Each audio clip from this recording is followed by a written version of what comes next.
Tuhan, kalau semua baik-baik saja.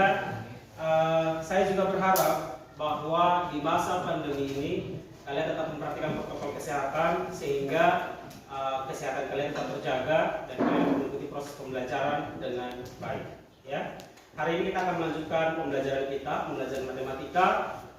Dalam pembelajaran hari ini ada banyak hal yang akan kita pelajari, tapi sebelum kita mulai pembelajaran, mari kita memohon biarlah Tuhan memberkati semua yang kita kerjakan hari ini. Kita akan berdoa, mari kita berdoa, dan saya akan pimpin berdasarkan ajaran agama saya, Kristen Protestan, bagi sekalian kita, mari menyesuaikan. Mari kita berdoa. Bapa di surga, Bapa dalam nama Tuhan kami Yesus Kristus, berkatilah semua yang kami kerjakan hari ini. Kami percaya kuasa dan kebaikan Tuhan menyertai kami. Ampuni segala dosa kami Tuhan, dalam nama Tuhan Yesus kami berdoa. Amin. Baik, saya sudah mengajak di WA Group untuk presensi hari ini. Dari 22 siswa yang ada di kelas ini semuanya hadir. Terima kasih untuk kehadiran kamu semua yang telah memenuhi pembelajaran hari ini. Harapan saya adalah dalam pembelajaran hari ini kamu dapat mempelajari banyak hal merupakan tindak lanjut dari materi sebelumnya. Ya. Hari ini kita akan belajar tentang ukuran penyebaran data. Nah, perhatikan dahulu di sini sebelum kita mulai pembelajaran kita. Ada tujuan pembelajaran yang sebelumnya dijabarkan dari kompetensi dasar yang terpampang di slide pembelajaran. Jadi kompetensi pembelajarannya adalah kompetensi dasar 3.2, menentukan dan menganalisis ukuran pemusatan dan penyebaran data yang disajikan dalam bentuk tabel distribusi frekuensi dan histogram. Untuk keterampilannya 4.2-nya adalah menyelesaikan masalah yang berkaitan dengan penyajian data hasil pengukuran dan pencecahan dalam tabel distribusi frekuensi dan histogram. Tujuan pembelajarannya kurang lebih seperti yang ditayangkan di slide pembelajaran. Kita akan menggunakan moda pembelajaran problem based learning, ya, atau pembelajaran berbasis masalah.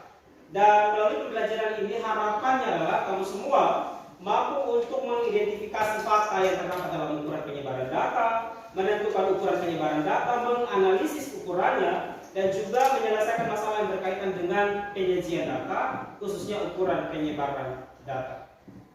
Ya, jadi sebelum kita masuk dalam secara lengkap mempelajari materi hari ini, saya akan kembali mereview apakah kalian semua masih ingat pembelajaran kita pada materi sebelumnya. Ya, kalau hari ini kita belajar tentang ukuran penyebaran data, berarti prasyaratnya adalah materi apa? Ukuran pemusatan data yang sudah kita bahas di pertemuan sebelumnya. Kira-kira ada yang masih ingatkah ukuran pemusatan data itu apa? Ya, silakan. Baik, untuk ukuran pemusatan data ada dua jenis, data berkelompok dan data tunggal. Untuk data unattennya itu rumusnya untuk data berkelompok dan data tunggal X bar sama dengan sigma FI XI bagi dengan sigma FI. Kemudian untuk median atau nilai tengah itu bagi data genap dan data ganjil. Untuk data genap median sama dengan X 1/2 kali N tambah 1. Untuk median data ganjil median sama dengan XN/2 tambah XN/2 tambah 1 bagi dengan 2. Kemudian untuk modus atau nilai yang paling sering muncul untuk data tunggal itu dapat kita lihat langsung untuk nilai yang paling sering muncul. Kalau untuk data berkelompok, modus sama dengan L tambah D1 per D2 tambah D1 kali dengan T atau panjang kelas. Oke, terima kasih, kita kasih tepuk tangan dulu. Saya yakin bahwa bukan hanya relay yang masih ingat materinya, pasti semuanya masih ingat. Ya. Baik, dalam kehidupan sehari-hari secara kontekstual, jadi ukuran penyebaran data itu biasanya digunakan pada saat seseorang akan melakukan penelitian atau pengambilan data. Jadi untuk menentukan apakah sampelnya itu representatif atau tidak, maka seorang peneliti atau pengambil data itu biasanya harus dengan baik mempelajari tentang ukuran-ukuran statistika. Salah satunya adalah ukuran penyebaran data. Ya, jadi manfaat dari kamu mempelajari tentang ukuran penyebaran data itu adalah kamu dapat menentukan apakah nilai rata-ratanya itu representatif atau tidak.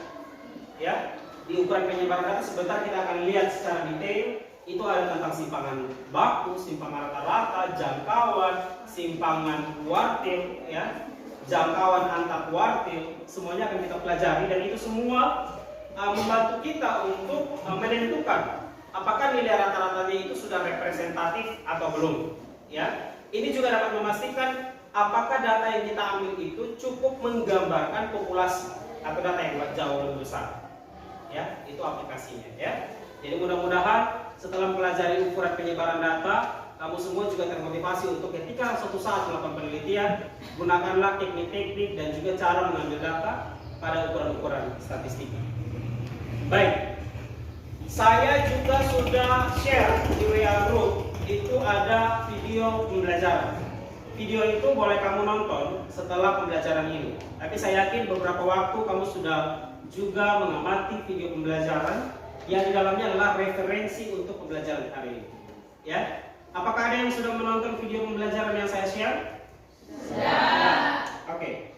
Apa saja yang kamu amati dan kamu pelajari dari video pembelajaran tersebut? Oke, satu orang mungkin bisa membantu kita yang sudah menonton video itu, kira-kira apa yang kamu pelajari dari video itu? Silakan. Baik, dari video pembelajaran yang sudah saya amati tadi malam, saya belajar untuk mengidentifikasi fakta-fakta yang terdapat pada ukuran penyebaran data. Ada beberapa hal yang perlu dikuasai sebelum mempelajari ukuran penyebaran data, yakni ukuran pemusatan data. Terima kasih. Oke, terima kasih. Ya. Jadi, Feni sudah coba menjelaskan kepada kita bahwa dari video pembelajaran itu bisa jadi satu referensi pembelajaran, ya, sebelum masuk dalam pembelajaran hari ini. Tapi apakah ada yang mengalami kesulitan ketika memahami kembali video pembelajaran yang sudah ditonton? Ya, apakah ada pertanyaan? Saya persilakan. Ya, silakan. Saya akan bertanya, apakah keterisian perhitungan data mutlak dalam menentukan ukuran penyebaran data? Oke, saya tegaskan sekali lagi pertanyaannya. Apakah ketelitian perhitungan data itu mutlak dalam ukuran penyebaran data? Ya.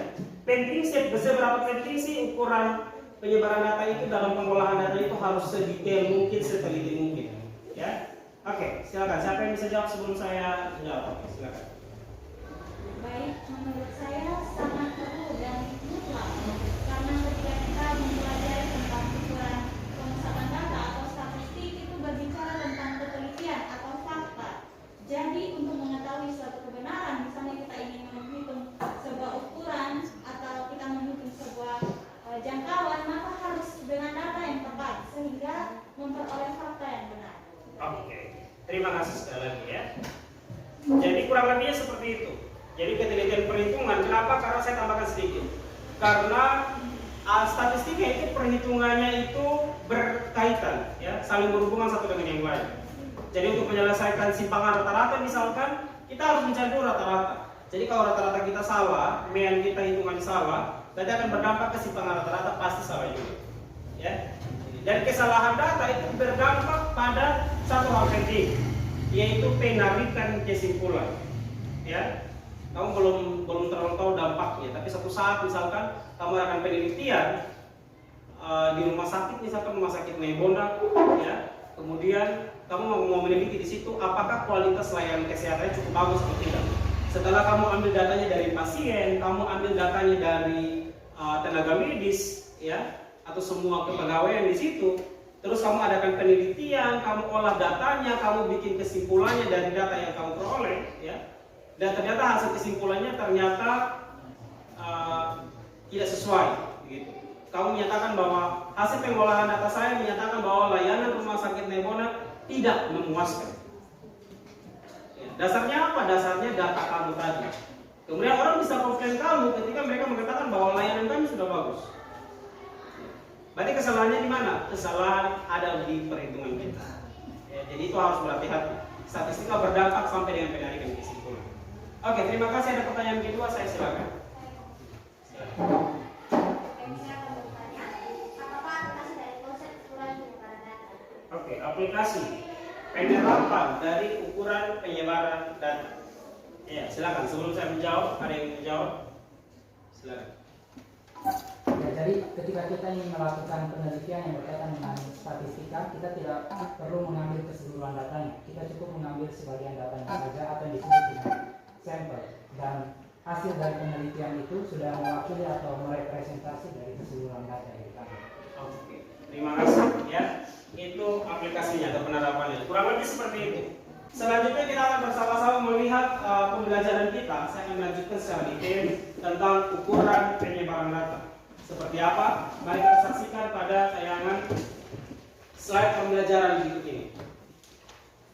Beberapa rumus statistika untuk ukuran penyebaran data terlampir dalam slide ini. Ya. Yang pertama, rumus umum kuartil. Ya, ini adalah rumus umum kuartil. Jadi secara umum rumus kuartil itu adalah QI, kuartil QI itu sama dengan LQI, ya, tepi bawah kelas kuartil QI ditambah I per 4 dikali N kurang frekuensi kumulatif sebelum kelas kuartil QI dibagi dengan frekuensi dari kuartil QI dikali dengan panjang kelas. Jadi I itu dari 1, 2, dan 3 untuk kuartil bawah, kuartil tengah, dan kuartil atas. Ya. Kemudian jangkauan atau bahasa lainnya adalah range itu dari X max kurang X min. Data paling besar dikurang data paling kecil. Kemudian H ini adalah jangkauan interkuartil atau antar kuartil. Rumusnya adalah kuartil 3 kurang kuartil 1. Dan seterusnya ada di bawah sini ada rumus Bessel secara umum, ya. Kemudian simpangan rata-rata data tunggal data kelompok, simpangan baku data tunggal data kelompok, selengkapnya ada di slide berikut. Simpangan rata-rata data tunggal dan data kelompok bisa kamu lihat dalam tayangan slide ini. Keterangan rumusnya sudah saya pasangkan juga. Jadi SR sebagai simpangan rata-rata, X bar rata-rata, kemudian XI adalah nilai tengah dari suatu kelas interval, dan N adalah banyaknya data. Kemudian yang berikut adalah simpangan baku, ya, atau standar deviasi. Jadi di simpangan baku ini rumusnya adalah sebagai berikut, kurang lebih keterangannya sama seperti di simpangan rata-rata. Ya. Yang berbeda dari keduanya adalah pada simpangan rata-rata itu menggunakan tanda mutlak. Kemudian pada simpangan baku menggunakan kuadrat, ya, jadi tanda kurung biasa. Kemudian dikuadrakan adalah selisih antara nilai tengah dengan rata-rata. Salah satu contoh soal, ya, ini cukup aplikatif, tapi datanya sudah disajikan seperti itu. Ini merupakan hasil tes matematika 30 siswa kelas 11 IPA seperti terlampir pada tabel berikut. Kemudian dari data ini tentukanlah simpangan bakunya, ya. Ada cukup tabel yang perlu kamu lengkapi sebagai bagian dari penyelesaian menentukan simpangan baku suatu data yang disajikan. Jadi yang pertama nilainya, kemudian frekuensi kita notasikan dengan FI, frekuensi kelas QI, kemudian ada titik tengah atau XI, titik tengah didapat dari, ada yang masih ingat titik tengah? Batas bawah tambah batas atas dibagi 2. Kemudian dicari hasil kali dari FI dikali dengan XI, frekuensi dikali dengan nilai tengah, kemudian XI dikurang dengan X bar, selisih antara XI dengan X bar. X bar ini didapat dari sigma FI XI dibagi dengan sigma FI. Ya, dari tabel kita akan dapat hasil ini 16,33. Selisihnya adalah nilai tengah XI yang pertama kelas interval pertama dikurangi dengan nilai rata-rata mendapat nilai negatif. Tapi ingat bahwa dia akan dikuadratkan, otomatis akan menjadi positif. Setelah dapat selisih XI kurang X bar yang dikuadratkan, kemudian dikalikan dengan FI lagi, ya, dikalikan dengan FI yang ini, sehingga menjadi FI dikali dalam kurung XI kurang X bar dikuadratkan. Kita dapat sigmanya 836,7 adalah sigma FI dikali XI kurang X bar dikuadratkan. Kemudian ini tambahan saja XI dikali FI dikali X kuadrat. Kemudian dari sini kita dapat rumusnya. Rumus untuk simpangan baku adalah akar dari sigma I sama dengan 1 sampai 5. Kenapa 5? Karena kelas intervalnya ada 5, ya. Kemudian dikali FI sigma I sama dengan 1 sampai 5 dari Fi, ya, berarti I 1, 2, 3, 4, 5 dikali Xi kurang X bar dikuadratkan dibagi dengan banyaknya data, ya, atau sigma Fi.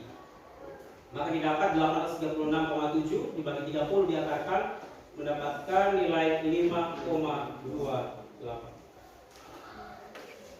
Oke, ada soal berikutnya. Perhatikan di sini. Di sini ada sebuah data, ya, sudah disajikan seperti itu dalam tabel distribusi frekuensi. Tentukanlah kuartil 1, kuartil 2, kuartil 3, jangkauan interkuartil atau jangkauan antar kuartil. Ya, rumusnya sudah saya paparkan, ada X kuartil 3 atau kuartil atas dikurangi dengan kuartil 1 atau kuartil bawah. Kemudian simpangan kuartil itu rumusnya adalah setengah dari kuartil selisih kuartil 3 kurang kuartil 1, ya. Oke.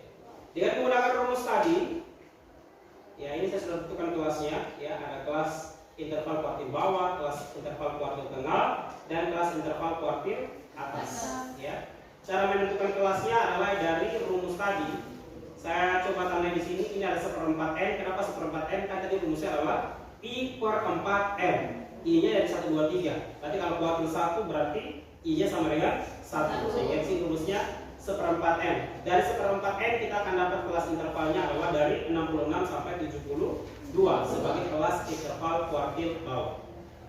Kita pakai rumus yang sama, kita dapat hasil perhitungan untuk kuartil 1 seperti pada slide. Bisa dilihat. Untuk lanjutan, kuartil 2 dan kuartil 3 itu disesuaikan dengan perhitungan kuartil 1. Artinya dia menggunakan rumus umum yang sama, hanya tinggal mengganti, ya, kelasnya, ya, kelas interval pasti berganti. Kemudian tadi ada pertanyaan lanjutan simpangan kuartil dan jangkauan antar kuartil. Tugas kalian adalah sekarang secara individu, ya, secara individu coba kerjakan soal ini menentukan kuartil 2, kuartil 3, simpangan kuartil, jangkauan interkuartil. Apakah penentuan kelas itu dari frekuensi atau dari frekuensi kumulatif? Ya, dari frekuensi kumulatif. Ya, kamu perhatikan di kelas interval 1 itu pakai rumus 1/4 n, ya. 1/4 n berarti 1/4 kali banyaknya data. Banyaknya data ada berapa di situ? 40. Berarti 1/4 dikali 40. 1/4 kali 40 sama dengan 10. Nah, 10 itu kamu lihatnya di frekuensi kumulatif, ya. Frekuensi kumulatif untuk kelas interval pertama itu 2. Berarti data ke-10 belum termuat di situ. Kemudian lanjut lagi. Kelas interval kedua frekuensi kumulatifnya 6, berarti data ke-10 belum juga termuat. Paham, ya? Kemudian frekuensi kumulatif ketiga, kelas interval ketiga itu 11. Apakah data ke-10 sudah masuk di situ?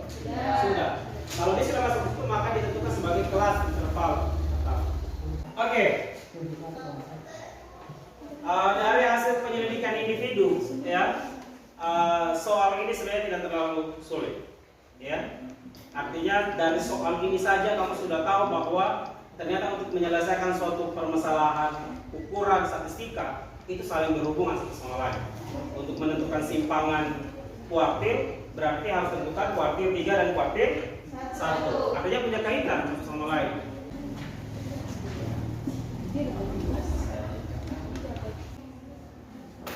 Oke, untuk yang lain kita akan kamu semua perhatikan di papan hasil kerjanya. Kemudian nanti kamu konfirmasi sendiri apakah hasil kerja kamu tadi itu secara individu sudah benar atau belum, ya. Oke, sekarang kita bersama-sama akan mengoreksi hasilnya, ya. Kuartil 2 dan kelas kuartil 2 adalah kelas dari 73 sampai 79, batas bawahnya jadi 75,72,5 dan seterusnya. Hasil perhitungannya dapat kuartil 2 atau nilai tengahnya adalah 76,7. Kuartil ketiga, ya, dari kelas interval yang sudah ditentukan dapat batas bawahnya 79,5 ditambah dengan panjang kelasnya 7, frekuensinya juga 7. 3/4 kali 40 dan seterusnya sehingga mendapatkan kuartil 3 adalah 83,49. Kita boleh menggunakan aturan pembulatan jadi 83,5 yang ada di sini, ya. Kemudian jangkauan antar kuartil selisih dari kuartil ketiga atau kuartil atas dengan kuartil bawah sehingga dapatnya 12,4 yang akan dipakai di sini. Ya. Kemudian dapat setengah dari selisihnya dapat 6,2 simpang kuartilnya yang dapat. Ya. Dari sini kita bisa tentukan bahwa ternyata hasil perhitungan itu harus terurut. Bayangkan kalau kamu yang mengerjakan ini sendiri, kemudian di kuartil 3 kamu salah perhitungannya, ya pasti apa juga yang salah? Jangkauan antar kuartilnya pasti salah, simpangan kuartilnya sudah pasti salah, ya. Nah, untuk melengkapkan keterpahaman kamu terhadap materi ajar yang sudah disampaikan, kita akan masuk dalam diskusi kelompok, ya. Jadi kalau tadi secara individu kamu sudah memahami, kita akan lanjut ke diskusi kelompok. Beberapa petunjuk pengerjaan tugas individu dan tugas kelompok, ya, itu ada di slide pembelajaran. Jadi lihat di situ. Hingga sampai dengan penentuan kesimpulan hasil perhitungan. Soal-soalnya adalah sebagai berikut. Ya. Masing-masing kelompok akan mendapatkan beberapa soal dan untuk dikerjakan secara berkelompok, waktunya 10 menit, setelah itu 5 sampai 10 menit, setelah itu presentasi. Ya. Oke, saya akan membagikan LKPD-nya, ya. LKPD sudah saya share juga di WA group. Saya yakin beberapa sudah mulai mengerjakan begitu. Dan untuk memperlengkapinya, jika dalam diskusi ini ya, kamu bisa satukan persepsi kamu. Misalkan tadi malam kamu sudah mengerjakannya, kemudian teman kamu juga sudah mengerjakan, klarifikasi bersama-sama, ya. Samakan persepsinya dalam kelompok, kemudian sajikan sebentar dalam presentasi. So, usahakan supaya hasil diskusi itu dipahami oleh semua anggota kelompok. Sajikan presentasi terbaik. Setelah ini masing-masing kelompok akan tampil di depan presentasi.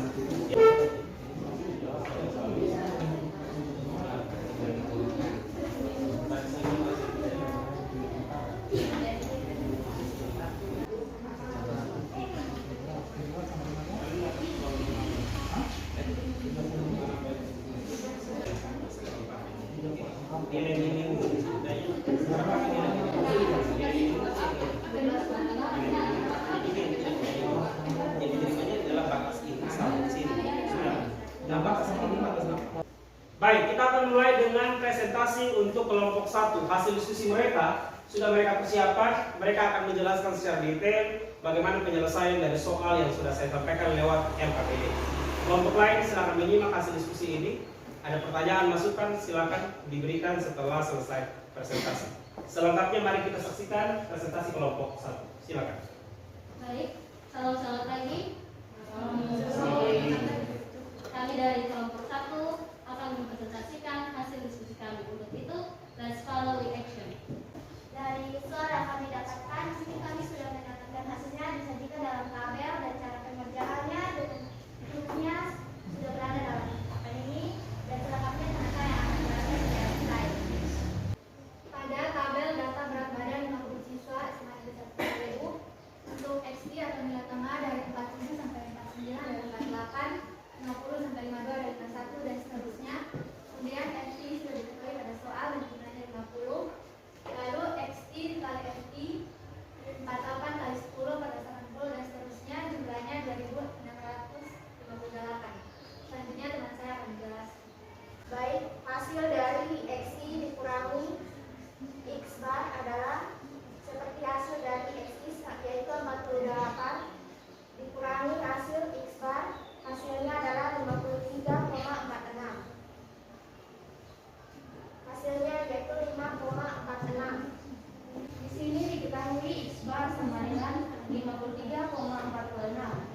Maka rumus simpanan rata-rata yaitu sigma FI kali mutlak XI kurang X bar bagi dengan sigma FI sama dengan simpanan rata-rata sama dengan 153,24 bagi 50 sama dengan 3,0648. Jadi simpangan rata-rata dari data kelompok di atas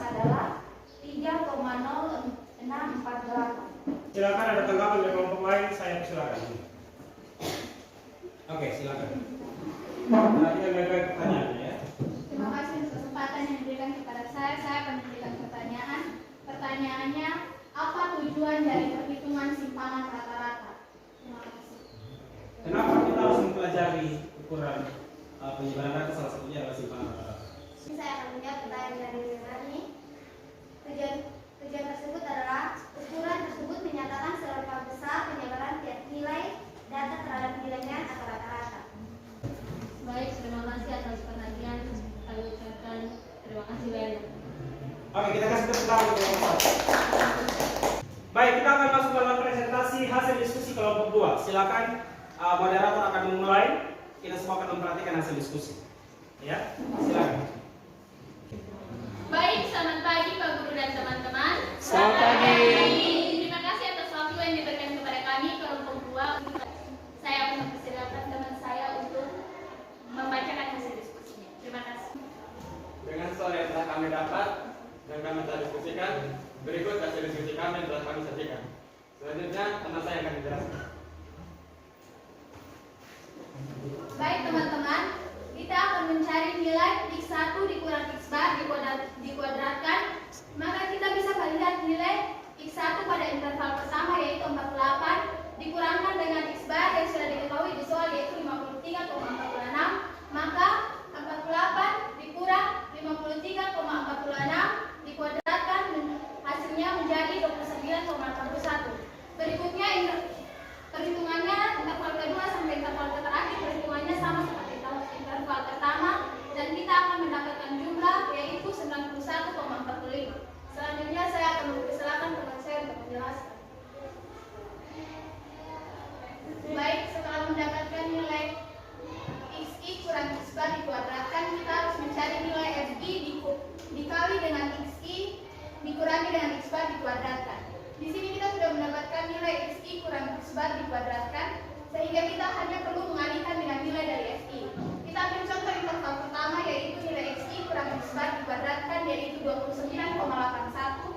Kita kali dengan 10 sehingga mendapatkan hasil 298,1. Begitupun dengan interval-interval selanjutnya sehingga kita mendapat hasil sigma FI dikali XI kurang X bar dikuadratkan yaitu 689,14. Untuk penjelasan selanjutnya saya berikan teman saya. Baik teman-teman, sesuai dengan pertanyaan yang kita dapat bahwa kita disuruh untuk menentukan simpangan baku. Simpangan baku rumusnya sama dengan akar dari varians atau ragam. Nah, rumusnya sudah ada seperti ini. Karena ini akar bisa kita simbolkan juga dengan S pangkat 2. Simpangan baku sama dengan FI dikali XI kurang X bar dipangkatkan 2 seperti yang tadi sudah dijelaskan oleh teman saya. Hasilnya 689,14 dibagi dengan sigma FI atau jumlah siswa. Jumlah orangnya 50. Maka kita bagi hasilnya adalah 3,71. Nah, jadi simpangan baku dari data tersebut adalah 3,71. Untuk penutup saya kembalikan kepada moderator. Terima kasih. Baik, inilah hasil diskusi kami. Jika ada pertanyaan tanggapan dari kelompok lain, kami berikan waktu. Baik, saya akan bertanya, apa persamaan dan perbedaan simpangan baku dan simpangan tersebut? Baik, untuk pertanyaannya, apa kesamaan dan perbedaan dari simpangan baku dan simpangan rata-rata?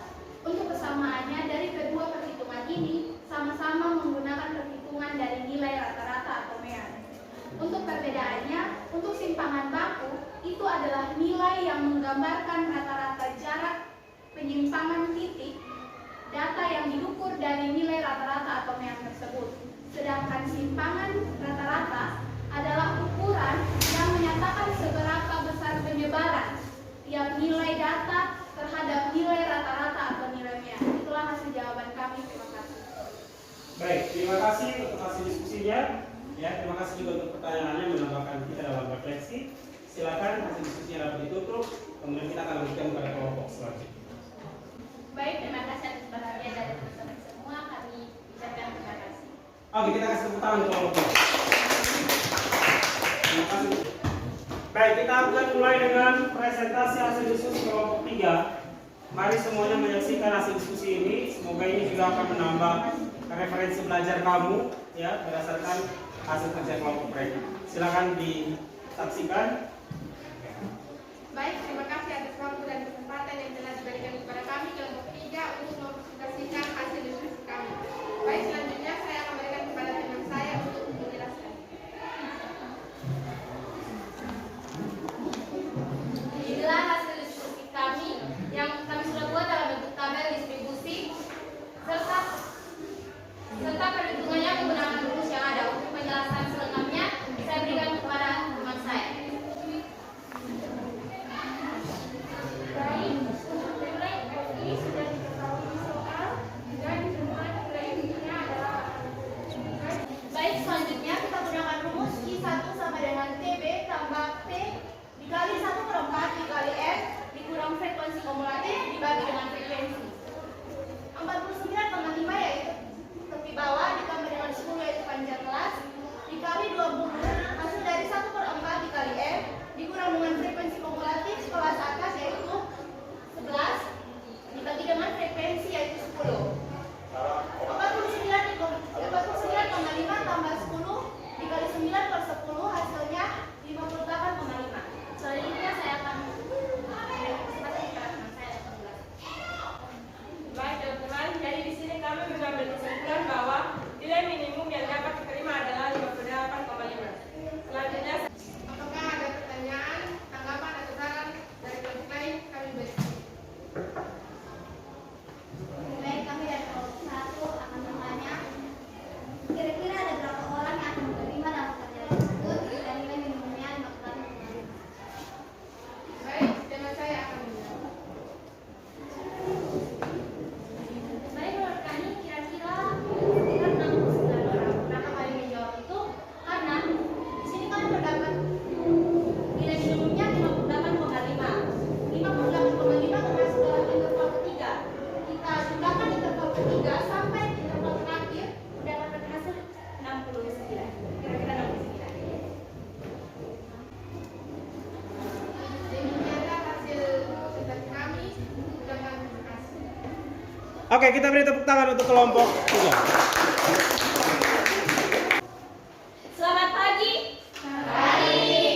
Terima kasih atas waktu dan kesempatan yang diberikan kepada kami kelompok 4 untuk mempresentasikan hasil diskusi kami. Tanpa berbasa-basi dan membuang waktu, saya persilakan teman saya untuk menjelaskan hasil diskusi kami di papan. Baik, dari soal yang kami dapat, hasil diskusi kami sudah terdapat dalam tabel distribusi dan hasil perhitungan menggunakan rumus yang ada. Selanjutnya, untuk penjelasan secara detail, saya persilakan teman saya untuk menjelaskan. Baik, saya akan menjelaskan tabel ini. Dari tabel ini kita dapatkan beberapa data. Yang pertama nilai, ada nilai 50 sampai 59 dan seterusnya. Frekuensinya ada 7, 10 dan seterusnya. Dan juga frekuensi kumulatifnya ada 7, 17 dan seterusnya. Lalu untuk menentukan kelas kuartil 1, I1 dan selanjutnya saya persilakan teman saya menjelaskan untuk ini. Baik, di sini kita akan menentukan kelas ketiga dengan menggunakan rumus 3/4 kali N, di mana nilai N-nya adalah 50. Jadi 3/4 kali 50 hasilnya 37,5. Kelas ketiga berada pada interval 80 sampai 89. Maka dari bawah adalah 80,0,5 sama dengan 79,5. Terima kasih atas perhatian dari teman-teman semua. Baik, melihat semua hasil diskusi, saya yakin kamu sudah paham dengan materi pembelajaran hari ini. Tapi memperlengkapi diskusi kita penting untuk setiap kelompok itu menyatakan resumenya, ya, atau catatan hasil review pembelajaran sepanjang hari ini. Sharinglah hasil resume kalian selain sebagai referensi untuk kelompok lain, tapi juga sebagai rangkuman dari pembelajaran kita hari ini. Saya silakan kelompok 1 langsung menyampaikan. Untuk mencari nilai kuartil 1, kita harus menghitung terlebih dahulu frekuensi kumulatif, kemudian kita tentukan tepi bawah dan panjang kelasnya. Setelah mendapatkan hasilnya, kita masukkan ke dalam rumus. I1 sama dengan TB tambah P dikali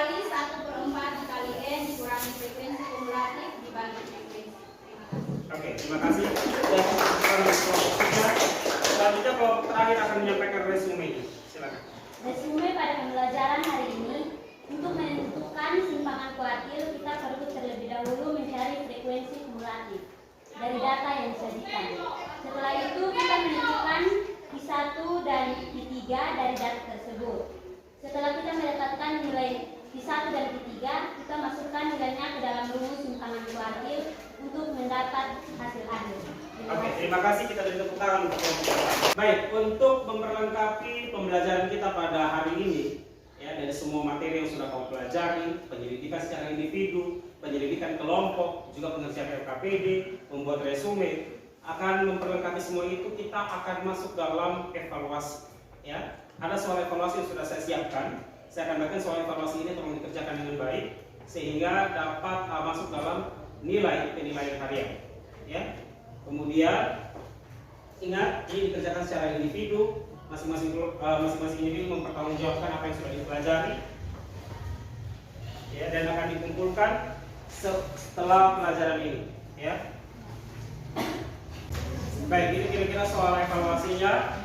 Tolong dicermati baik-baik soalnya, langkah-langkah kerjanya, semua konsep rumusnya diperhatikan dengan baik supaya dapat dikerjakan. Semoga nilai ini juga memuaskan, ya. Ingat, setiap soal itu mempunyai bobotnya masing-masing, ya. Soal aplikatif atau soal penerapan biasanya bobotnya jauh lebih besar daripada soal perhitungan biasa, ya. Diperhatikan dengan baik. Kemudian akan dikumpulkan setelah pelajaran ini. Setelah itu ada soal penugasan, ya. Soal penugasan akan saya share di WA group. Diperhatikan dengan baik soal-soalnya, dikumpulkan dalam bentuk file PDF melalui WA group juga, ya. Oke, boleh diskusi intern dalam WA group supaya memastikan bahwa jawaban kalian terkonfirmasi benar. Oke. Selanjutnya, untuk materi berikutnya, pada pertemuan selanjutnya kita akan membahas tentang aplikatif dari ukuran pemusatan dan ukuran penyebaran data, atau singkatnya adalah bagaimana caranya kita menyelesaikan masalah kontekstual yang berhubungan dengan ukuran pemusatan dan penyebaran data. Ya, itu di pertemuan selanjutnya. Baik, menutup pembelajaran hari ini, kita akan sama-sama berdoa, bersyukur untuk semua yang telah kita pelajari hari ini. Saya akan menutupnya dalam doa berdasarkan ajaran agama saya dan mari sekalian kita menyesuaikan. Mari kita berdoa. Tuhan, kami bersyukur dan berterima kasih kepadamu. Engkau telah memimpin dan menyertai kami sehingga semua proses pembelajaran dapat berlangsung dengan baik. Berkatilah semua yang telah kami pelajari, Tuhan. Berkati perjalanan pulang kami agar kami sampai ke tempat tujuan kami dengan selamat. Ini doa kami, ampuni segala dosa kami. Dalam nama Yesus kami berdoa. Amin. Baik, terima kasih untuk pertemuan hari ini. Kita akan bertemu pada pertemuan selanjutnya. Silakan siapkan kelas kita dan kita akhiri pembelajaran hari ini. Silakan. Siap. Hormat.